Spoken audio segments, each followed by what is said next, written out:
आज के युग में पति पत्नी के आगे तो पत्नी पति के आगे नहीं झुकती। कहते हैं हम किस बात में कम हैं।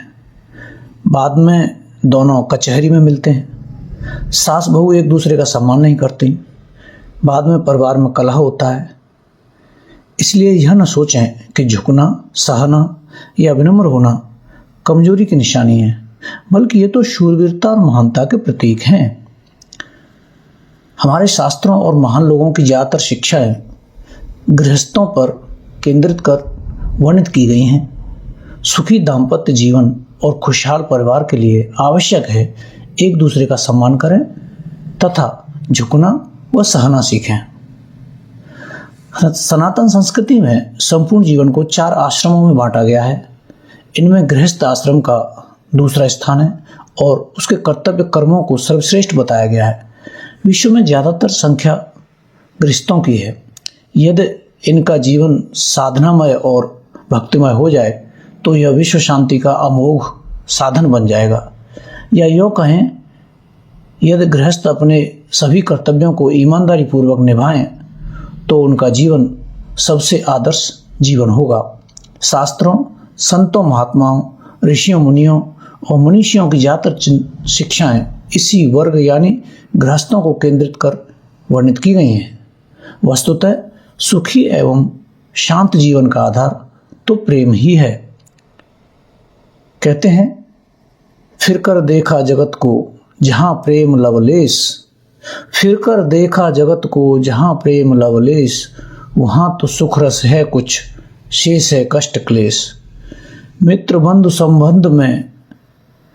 बंधु संबंध में स्नेह सूत है सार, प्रेम बिना नीरस सभी अपना पर संसार। कहने का मतलब है कि जिस परिवार में प्रेम होता है, सभी सदस्यों में मेलजोल अच्छा होता है और सब अपने अपने कर्तव्यों को ठीक ठीक निभाते हैं, वहाँ शांति और संपन्नता रहती है। एक महिला बहुत बड़े संत की शिष्या थी। वह अपने नवविवाहित पुत्र और बहू को संत जी के आशीर्वाद दिलाने के लिए ले गई। सबने संत को प्रणाम किया और बैठ गए। लड़का उच्छृंखल स्वभाव का था। उसकी साधु संतों और धर्म कर्म में आस्था नहीं थी। वह भगवान और धर्म का मखौल उड़ाता था तथा साधु संतों को समाज पर बोझ समझता था। बेटे के स्वभाव से दुखी माँ ने संत जी से प्रार्थना की, गुरुदेव कृपया आशीर्वाद दीजिए ताकि मेरे बेटे की उद्दंडता दूर हो जाए और सन्मार्ग पर चलने लगे। यह आज आपके पास ही बड़ी मुश्किल से आया है। मेरे कहने से नहीं बल्कि पत्नी के कहने पर आया है। संत ने पूछा, बेटा तुम्हारे कितने हाथ हैं? लड़के ने कहा, यह भी कोई पूछने वाली बात है, 2 हैं। और पत्नी के? लड़के ने खींचकर जवाब दिया, उसके भी 2। संत ने फिर पूछा, दोनों के मिलाकर कितने हुए? 4। संत ने फिर कहा, बेटा पाँव कितने हैं? लड़का क्रोधित हो गया और अधिक झुंझलाकर बोला, 2 मेरे, 2 मेरी पत्नी के और दोनों के मिलाकर 4। संत ने कहा, शाबाश बेटा।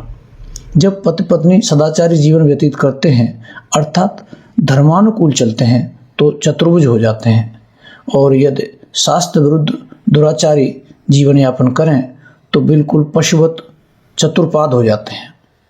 अर्थात झूठ, भ्रष्टाचार, चोरी, बेईमानी और हेरा फेरी धन तो दे सकते हैं लेकिन शांति नहीं। महाराज ने कहा, बेटा गलत तरीके से एक अर्थ के मिलने पर अनेक अनर्थ भी साथ हो जाते हैं। संत की बात सुनकर युवक के अंदर सनसनी दौड़ गई और हाथ जोड़कर बोला, मैं आपके उपदेश का ध्यान सदा रखूंगा। महाराज बोले, धन्यवाद बेटा। सुखी दाम्पत्य जीवन के लिए एक बात और याद रखना, जिंदगी में झुकना सीखना। जिसे झुकना आ गया वह बाजी मार गया।